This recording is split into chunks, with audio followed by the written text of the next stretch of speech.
The Horla by Guy de Maupassant, Part 2. There, I've just come back. I've not been able to eat any lunch, for this experiment has altogether upset me. July 19th. Many people to whom I've told the adventure have laughed at me. I no longer know what to think. The wise man says, perhaps. July 21st. I dined at Bougival, and then I spent the evening at a boatman's ball. Decidedly, everything depends on place and surroundings. It would be a height of folly to believe in the supernatural on the Île de la Grenouillère, but on the top of Mont Saint-Michel or in India, we're terribly under the influence of our surroundings. I shall return home next week. July 30th. I came back to my own house yesterday. Everything is going on well. August 2nd. Nothing fresh. It's splendid weather. I spend my days watching the Seine flow past. August 4th. Quarrels among my servants. They declare that the glasses are broken in the cupboards at night. The footman accuses the cook, she accuses the needlewoman, and the latter accuses the other two. Who's the culprit?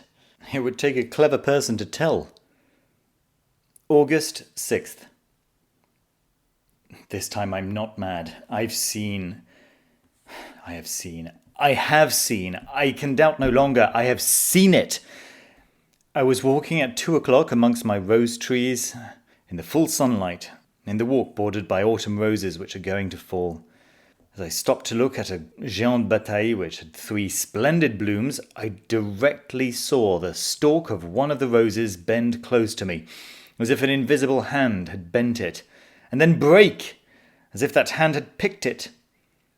Then the flower raised itself, following the curve which a hand would have described in carrying it towards a mouth, and remained suspended in the transparent air, alone and motionless, a terrible red spot, 3 yards from my eyes. In desperation I rushed at it to take it. I found nothing. It had disappeared.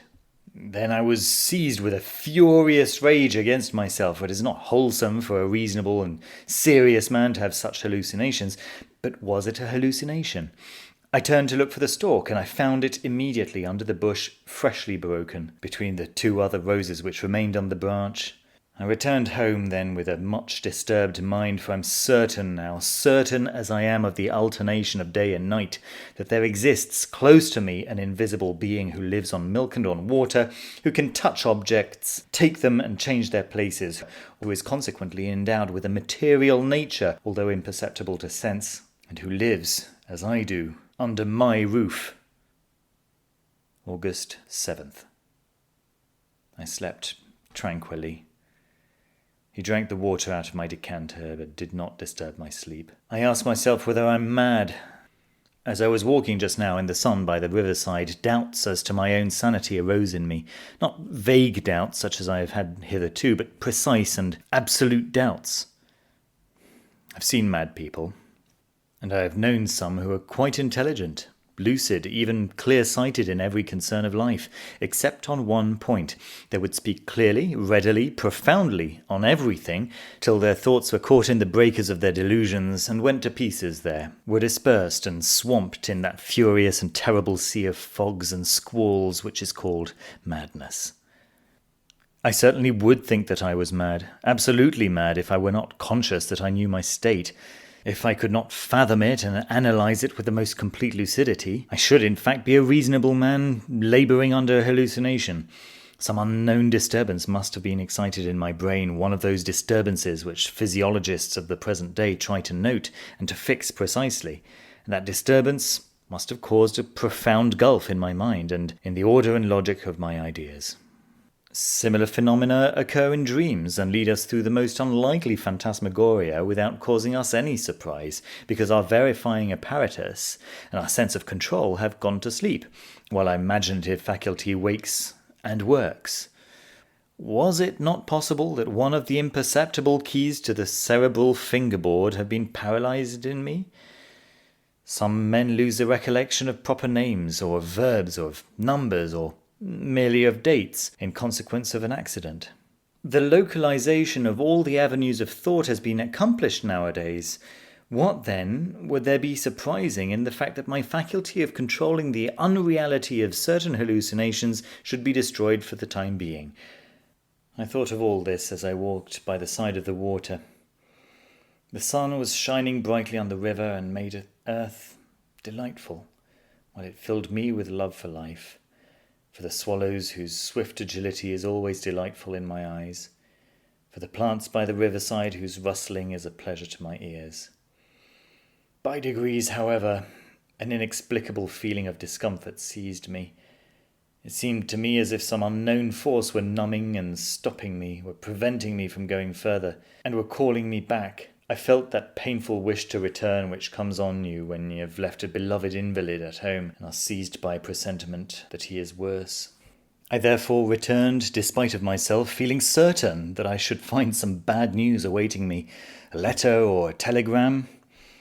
There was nothing, however, and I was surprised and uneasy, more so than if I had had another fantastic vision.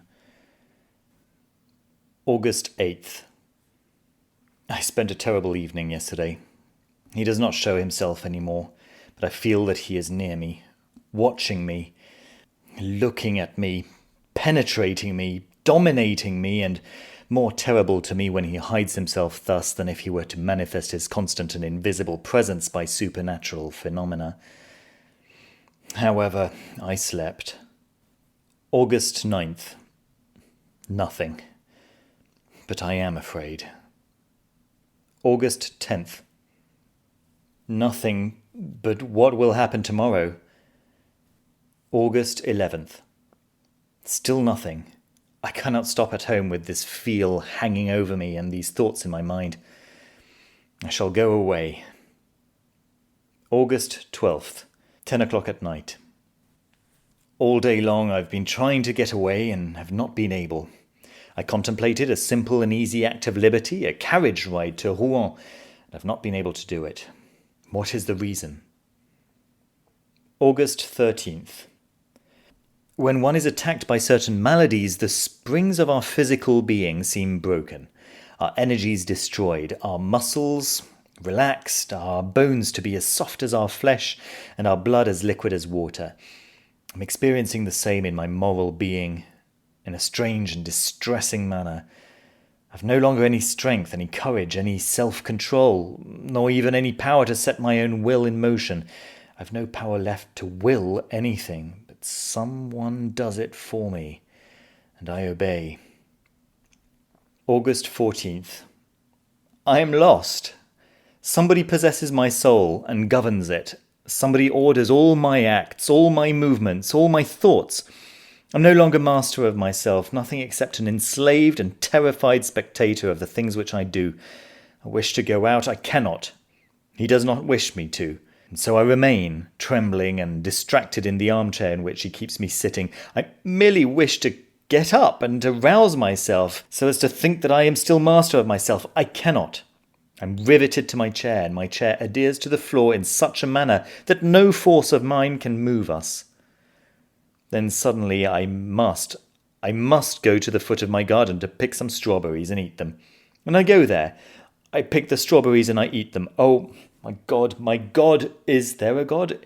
If there be one, deliver me, save me, succour me, pardon, pity, mercy, save me. Oh, what sufferings, what torture, what horror. August 15th. Certainly this is the way in which my poor cousin was possessed and swayed when she came to borrow 5,000 francs of me. She was under the power of a strange will which had entered into her like another soul, a parasitic and ruling soul. Is the world coming to an end? But who is he, this invisible being that rules me, this unknowable being, this rover of a supernatural race? Invisible beings exist, then. How is it, then, that since the beginning of the world they have never manifested themselves in such a manner as they do to me? I have never read anything that resembles what goes on in my house. Oh, if I could only leave it! If I could only go away and flee and never return, I should be saved. But I cannot. August 16th. I managed to escape today for 2 hours, like a prisoner who finds the door of his dungeon accidentally open. I suddenly felt that I was free and that he was far away, and so I gave orders to put the horses in as quickly as possible, and I drove to Rouen. Oh, how delightful to be able to say to my coachman, "Go to Rouen."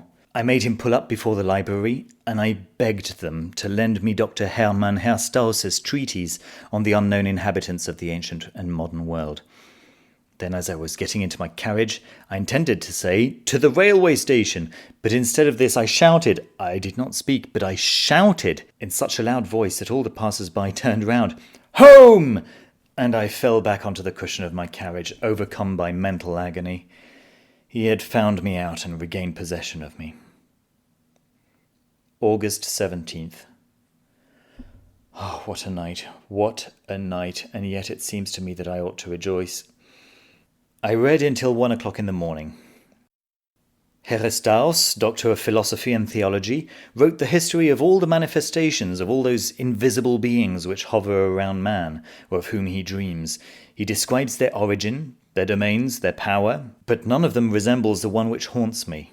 One might say that man, ever since he has thought, has had a foreboding and a fear of a new being, stronger than himself, his successor in this world, and that, feeling him near, and not being able to foretell the nature of the unseen one, he has, in his terror, created the whole race of hidden beings, vague phantoms born of fear. Having therefore read until 1 o'clock in the morning, I went and sat down at the open window in order to cool my forehead and my thoughts in the calm night air.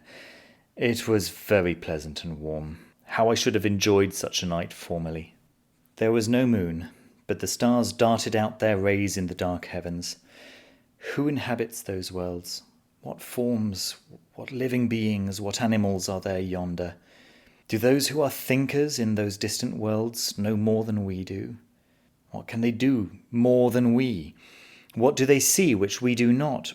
Will not one of them, some day or other, traversing space, appear on our earth to conquer it, just as formerly the Norsemen crossing the sea in order to subjugate nations feebler than themselves?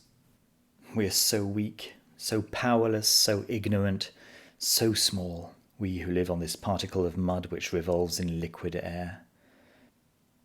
I fell asleep, dreaming thus in the cool night air, and then, having slept for about 3/4 of an hour, I opened my eyes without moving, awakened by an indescribably confused and strange sensation.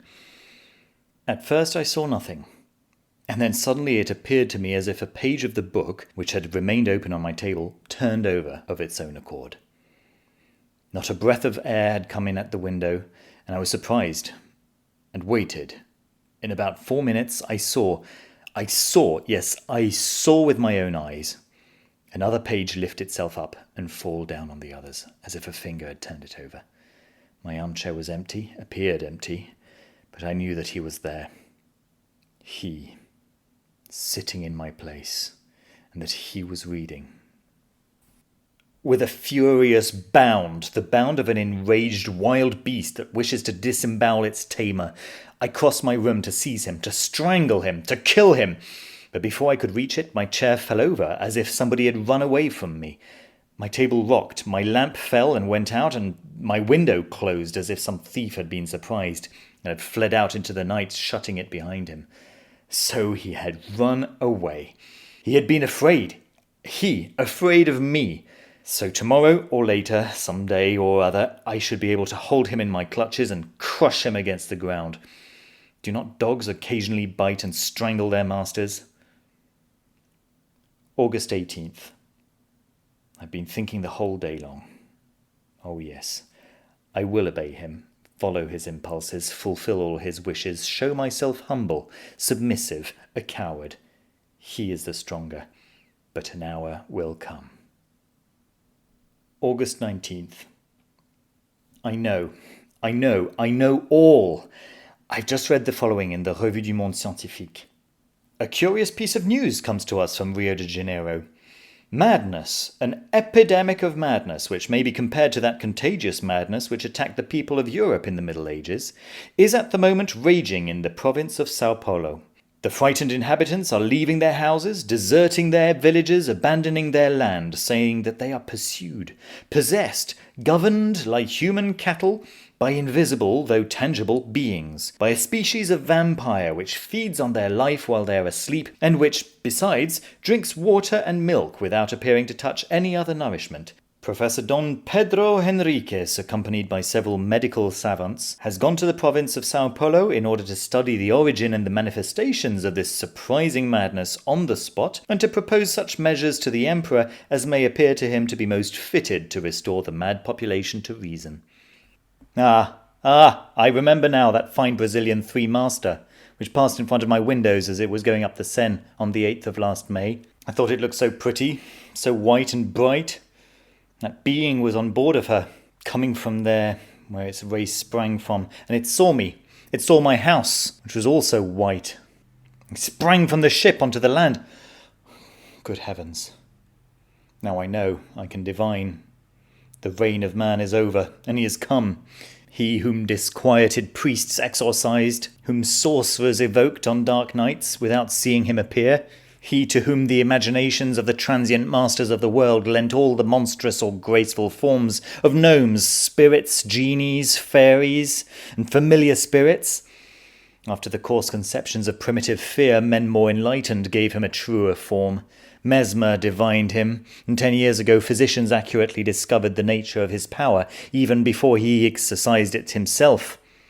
They played with that weapon of their new lord, the sway of a mysterious will over the human soul, which had become enslaved. They called it mesmerism, hypnotism, suggestion, I know not what. I've seen them diverting themselves like rash children with this horrible power. Woe to us! Woe to man! He has come. What does he call himself? I fancy he's shouting out his name to me and I do not hear him. Yes, he's shouting it out. I'm listening. I cannot repeat it. Horla. I've heard the Horla. It is he, the Horla. He has come. The vulture has eaten the pigeon. The wolf has eaten the lamb. The lion has devoured the sharp-horned buffalo. Man has killed the lion with an arrow, with a spear, with gunpowder, but the Horla will make of man what man has made of the horse and of the ox, his chattel, his slave, and his food by the mere power of his will. Woe to us! But nevertheless, sometimes the animal rebels and kills the man who has subjugated it. I should also shall be able to, but I must know him, touch him, see him. Learned men say that eyes of animals, as they differ from ours, do not distinguish as ours do, and my eyes cannot distinguish this newcomer who is oppressing me. Why? Oh, now I remember the words of the monk at Mont Saint-Michel. Can we see the 100,000th part of what exists? Listen, there's the wind which is the strongest force in nature. It knocks men down, blows down buildings, uproots trees, raises the sea into mountains of water, destroys cliffs and casts great ships into the breakers. It kills, it whistles, it sighs, it roars. Have you ever seen it? And can you see it? It exists for all that, however. And I went on thinking, my eyes are so weak, so imperfect, that they do not even distinguish hard bodies if they are as transparent as glass. If a glass without quicksilver behind it were to bar my way, I should run into it, just like a bird which has flown into a room, breaks its head against the window panes. 1,000 things, moreover, deceive a man and lead him astray. How then is it surprising that he cannot perceive a new body which is penetrated and pervaded by the light? A new being. Why not?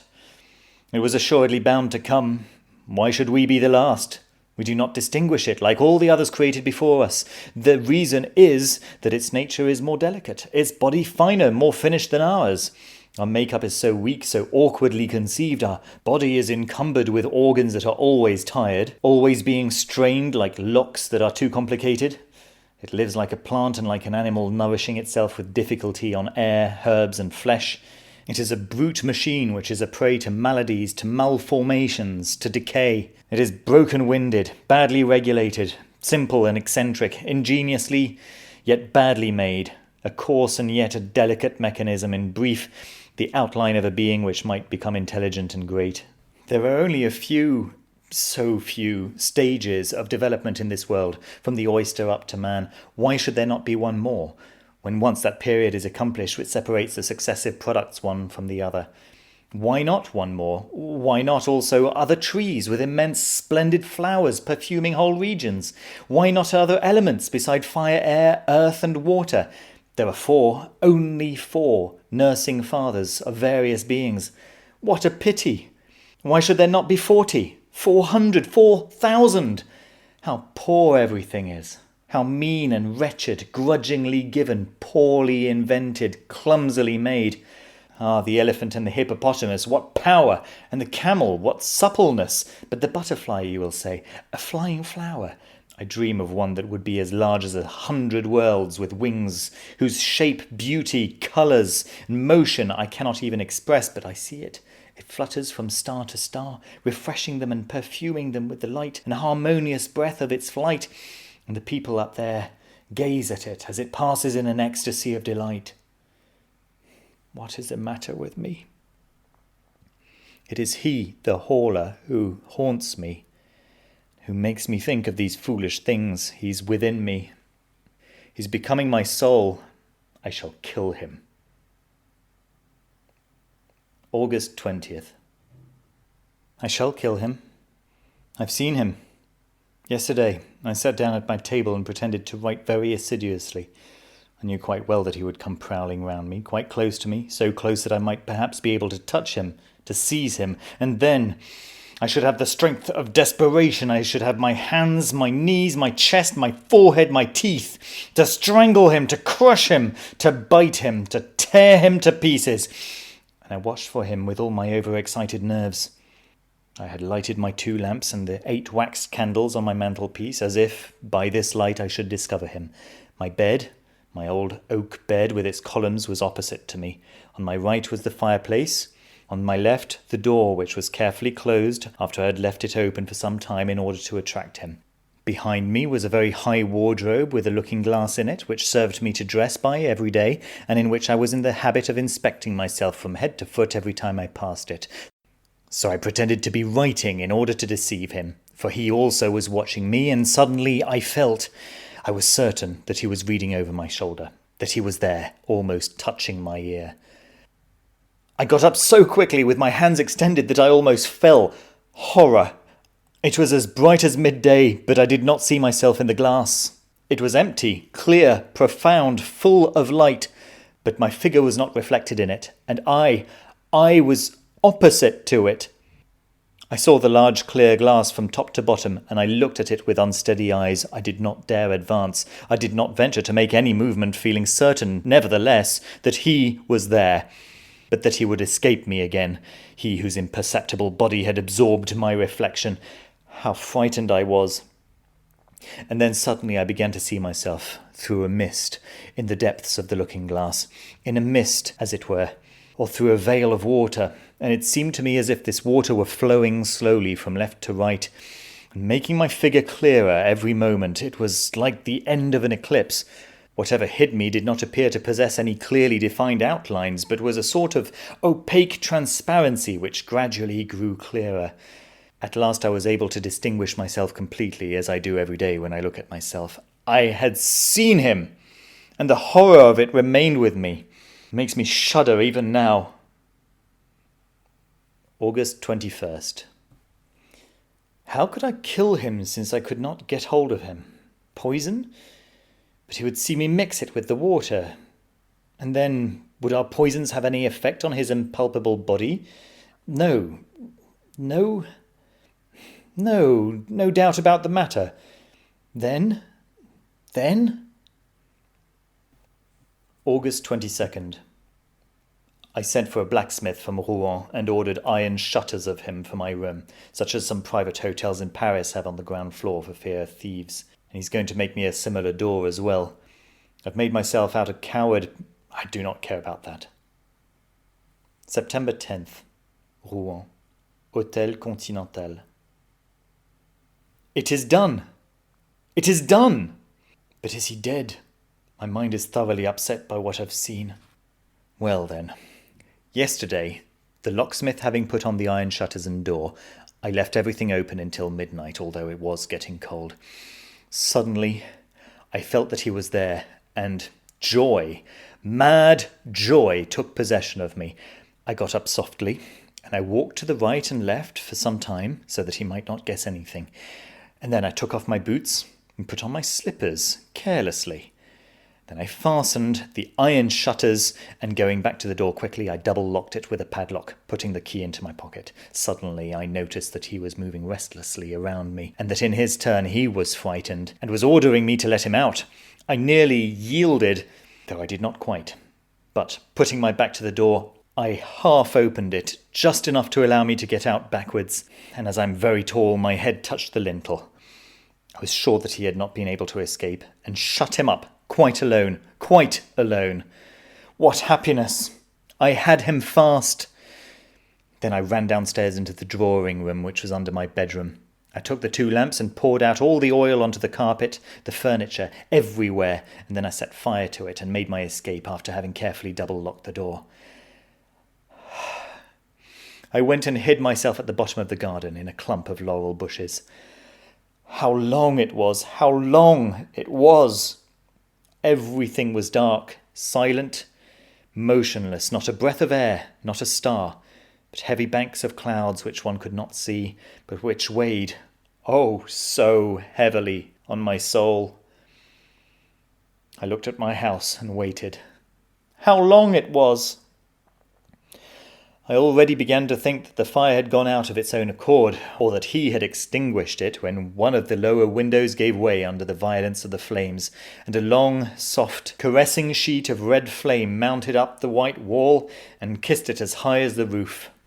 The light fell onto the trees, the branches, and the leaves, and a shiver of fear pervaded them also.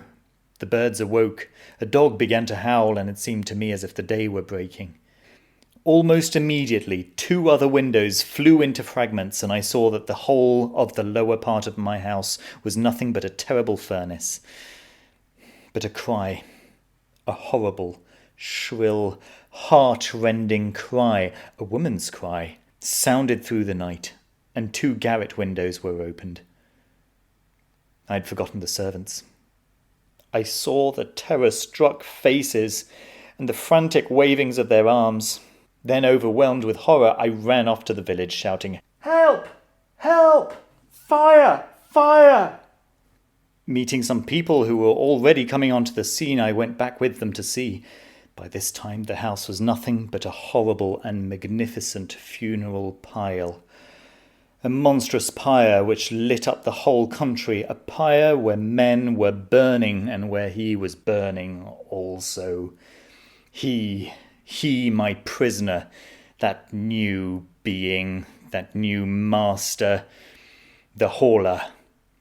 Suddenly the whole roof fell in between the walls, and a volcano of flames darted up to the sky. Through all the windows which opened onto that furnace, I saw the flames darting, and I reflected that he was there, in that kiln, dead. Dead? Perhaps. His body. Was not his body, which was transparent, indestructible by such means as would kill ours? If he were not dead. Perhaps time alone has power over that invisible and redoubtable being. Why this transparent, unrecognizable body, this body belonging to a spirit, if it also has to fear ills, infirmities, and premature destruction? Premature destruction? All human terror springs from that. After man, the Horla.